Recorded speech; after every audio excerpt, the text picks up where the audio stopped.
الصلاة خير من النوم۔ السلام علیکم ورحمۃ اللہ وبرکاتہ۔ پیارے دوستو، آج ہم آپ کو ایک 18 سالے لڑکے کا واقعہ سنانے والے ہیں جو شام کے وقت قبرستان کی طرف جا رہا تھا۔ تبھی اس لڑکے کے ساتھ جو ہوا اسے سن کر آپ لوگ حیران رہ جائیں گے۔ ویڈیو میں آگے بڑھنے سے پہلے آپ سے گزارش ہے کہ اگر آپ نے ابھی تک ہمارے چینل کو سبسکرائب نہیں کیا ہے تو ابھی سبسکرائب کریں، ساتھ میں لگے بیل آئیکن پر ضرور کلک کیجیے گا تاکہ لیٹسٹ اپلوڈ ہونے والی ہمارے ویڈیوز آپ تک بر وقت پہنچتی رہیں۔ ویڈیو کو لائک اور شیئر بھی ضرور کیجیے گا اور ساتھ میں کمنٹ باکس میں اپنی رائے کا اظہار بھی لازمی کیجیے گا۔ تو چلیے دوستو، شروع کرتے ہیں اپنی آج کی ویڈیو۔ پیارے دوستو، یہ واقعہ ایک اسد نام کے ایک لڑکے کے ساتھ پیش آیا۔ اسد بتاتے ہیں کہ تقریباً 10 سال پہلے کی بات ہے جب میری عمر 18 سال کی تھی اور گرمیوں کی چھٹی میں ہماری پھوپھی ہمارے گھر آ رہی تھی۔ میری امی کو جب ان کے آنے کا پتہ چلا تو انہوں نے مجھے کہا کہ جلدی سے اپنے ابو کے پاس دکان پر جاؤ اور ان سے کہو کہ گوشت اور پھل دلوا دیں۔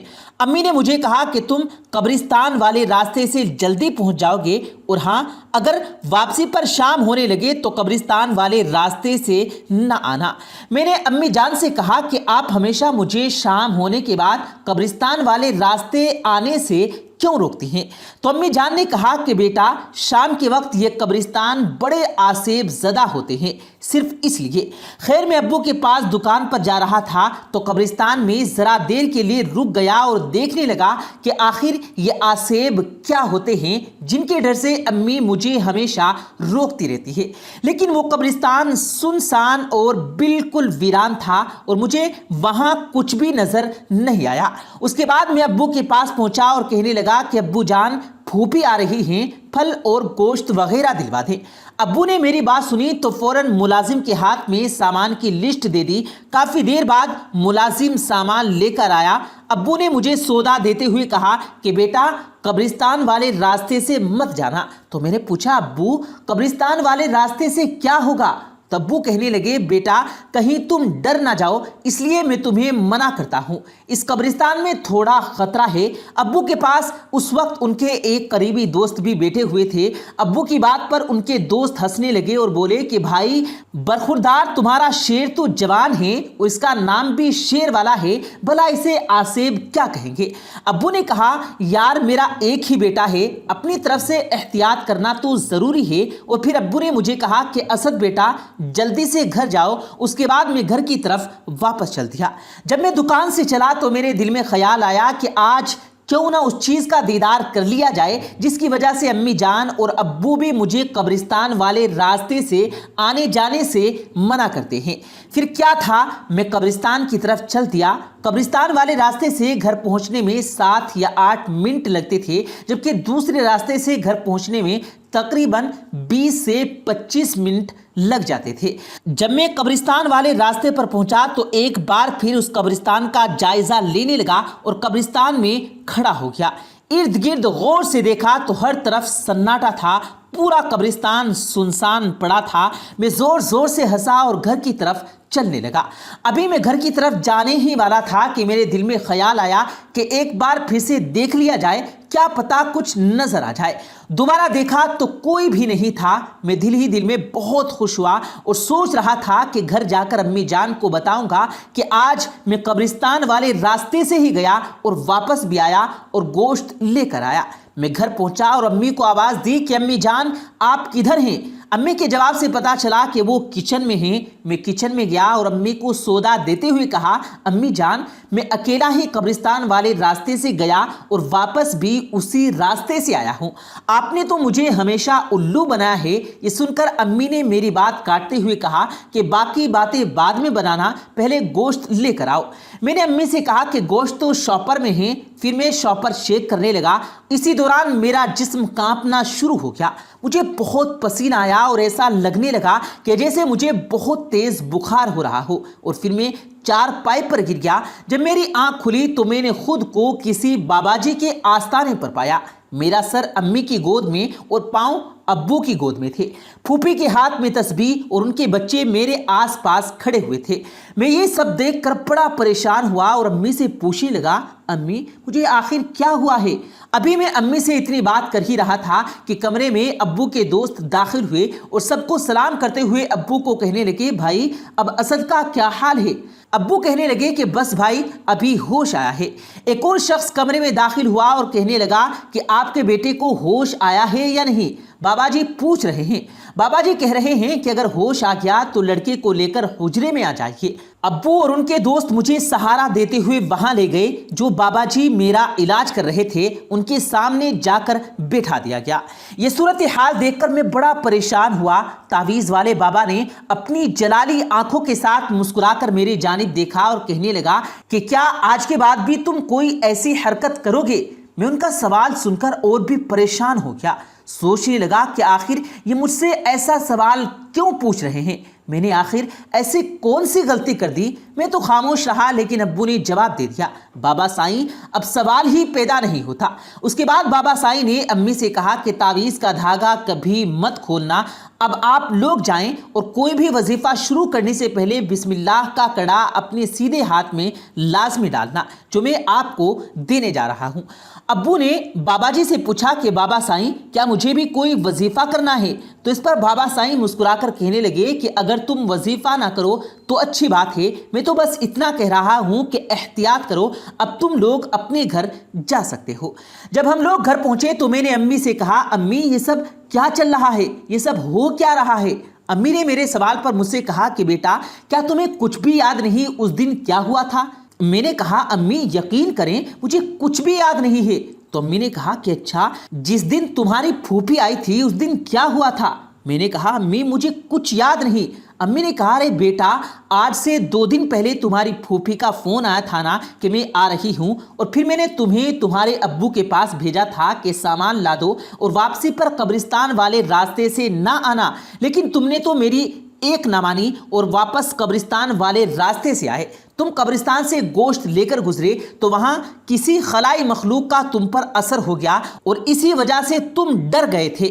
میں نے امی سے کہا کہ امی آپ یقین کریں مجھے کچھ بھی یاد نہیں ہے۔ تو پھوپھی نے میری بات کاٹ کر کہا تمہیں کچھ بھی یاد کرنے کی ضرورت نہیں۔ پھر انہوں نے اپنے آپ کو کوسنا شروع کر دیا کہ ہائے میرے بچے کو میری وجہ سے کیا ہو گیا، کاش میں نہ آتی تو ایسا نہ ہوتا۔ اس پر امی بولی کہ اس میں آپ کی کیا غلطی ہے، بس اللہ پاک کا لاکھ لاکھ شکر ہے کہ میرے بچے کی جان بچ گئی۔ 2 دن تک ہماری پھوپھی کی ہمارے پاس رہ کر واپس چلی گئی۔ اب باہر جانے پر مکمل طور پر پابندی لگ چکی تھی۔ امی ابو بہت محتاط رہنے لگے اور میں بڑا پریشان تھا کہ میرے گلے میں کالی ڈوری اور چمڑے میں تعویذ اینٹھا ہوا تھا، یا آخر کیوں ڈالا گیا تھا؟ میرے ساتھ یہ سب پہلی بار ہو رہا تھا۔ خیر گرمیوں کی چھٹیاں ختم ہونے والی تھی اور پھر جیسے ہی میرا کالج شروع ہوا تو امی نے ابو سے کہا کہ اب آپ اسد کو سائیکل دلوا دیں۔ بس پھر کیا تھا، دوسرے ہی دن میری سائیکل آ گئی۔ اپنی تو اب موج لگ گئی، اب میرا کالج جانا شروع ہو گیا تھا اور میرا ذہن بھی بالکل فریش ہو چکا تھا۔ ایک دن کالج سے واپسی پر میں ایک کتاب کی دکان پر گیا اور کتابیں دیکھنے لگ گیا۔ اسی دوران میں نے وہاں پڑھی ایک کتاب دیکھی جس پر لکھا ہوا تھا کہ 40 دن میں عامل بنے۔ میں نے کہا کہ بھائی یہ والی کتاب کتنے کی ہے؟ تو دکاندار نے کہا کہ یہ کتاب 20 روپے کی ہے۔ میں نے 20 روپے دے کر عامل بنانے والی کتاب خریدی اور بیگ میں ڈال لی اور اپنے گھر کی طرف واپس چل پڑا۔ گھر جا کر میں نے اپنے کمرے میں چھپ کر اس کتاب کو پڑھنا شروع کر دیا۔ اس میں لکھا تھا کہ 40 دن میں جن، بھوت اور آسیب کو قابو میں کرے۔ اب میرے دل میں بدلے کی آگ جل رہی تھی کہ جس کی وجہ سے میری گرمیوں کی چھٹیاں خراب ہوئی اس کو میں اپنے قابو میں کر لوں گا۔ اس کے بعد پھر کیا تھا، میں نے عمل کرنا شروع کر دیا۔ روزانہ رات کو امی ابو کے سو جانے کے بعد میں تقریباً رات کو 1 بجے کے قریب اپنا عمل شروع کرتا۔ ابھی مجھے یہ عمل کرتے ہوئے 10 دن ہی گزرے تھے تو میں نے ایک دن عمل کے دوران بہت زیادہ گرمی محسوس کی اور میرا دل چاہ رہا تھا کہ میں فوراً کمرے سے باہر چلا جاؤں، لیکن کتاب میں لکھا ہوا تھا کہ عمل کے دوران اپنی جگہ بالکل بھی نہیں بدلنی۔ لیکن جب مجھے بہت زیادہ گرمی لگنے لگی تو امی میرے کمرے میں داخل ہوئی اور مجھے کہنے لگی کہ کمرے سے باہر آ جائیں، تو میں نے کہا امی یہ تسبیح مکمل کر کے باہر آؤں گا۔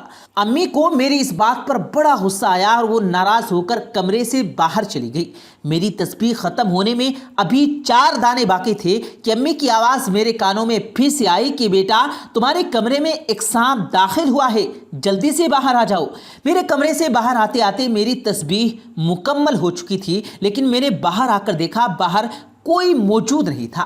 میں نے امی کو آواز دی تو وہ اپنے کمرے سے اٹھ کر باہر آئی اور کہنے لگی کیا ہوا بیٹا؟ میں نے کہا امی آپ بلا رہی تھی نا؟ تو امی نے کہا بیٹا میں تو سو رہی تھی، خیریت تو ہے؟ میں نے امی سے کہا کہ کیا آپ ابھی میرے کمرے میں نہیں آئی تھی؟ تو امی نے کہا بیٹا کیا تم ڈر گئے ہو؟ ان کی آواز میں حیرت کے ساتھ ساتھ پریشانی بھی تھی۔ پھر مجھے معلوم نہیں کہ میرے ساتھ کیا ہوا، جب میری آنکھ کھلی تو میں نے اپنے آپ کو دوبارہ بابا سائیں کے آستانے پر پایا۔ میرا سر امی کی گود میں اور پاؤں ابو کی گود میں تھے، اور بابا سائیں کہہ رہے تھے کہ یہ تعویذ کسی وزنی چیز کے نیچے رکھنا، اگر گھر میں ہاتھ والی آٹا چکی ہے تو یہ زیادہ بہتر ہے کہ آٹا چکی کے نیچے اس تعویذ کو رکھنا۔ ابو بابا سائیں سے پوچھنے لگے کہ بابا سائیں وہ چیز دوبارہ حملہ تو نہیں کرے گی؟ بابا نے کہا نہیں، بالکل نہیں۔ پھر وہ مسکرا کر بولے کہ مجھے پتا تھا کہ تمہارا لڑکا کوئی نہ کوئی حرکت ضرور کرے گا۔ اگر تمہارے لڑکے نے یہ بسم اللہ کا کڑا نہ پہنا ہوتا تو یہ پاگل ہو جاتا یا تم لوگوں کا اور کوئی بہت بڑا نقصان ہو چکا ہوتا۔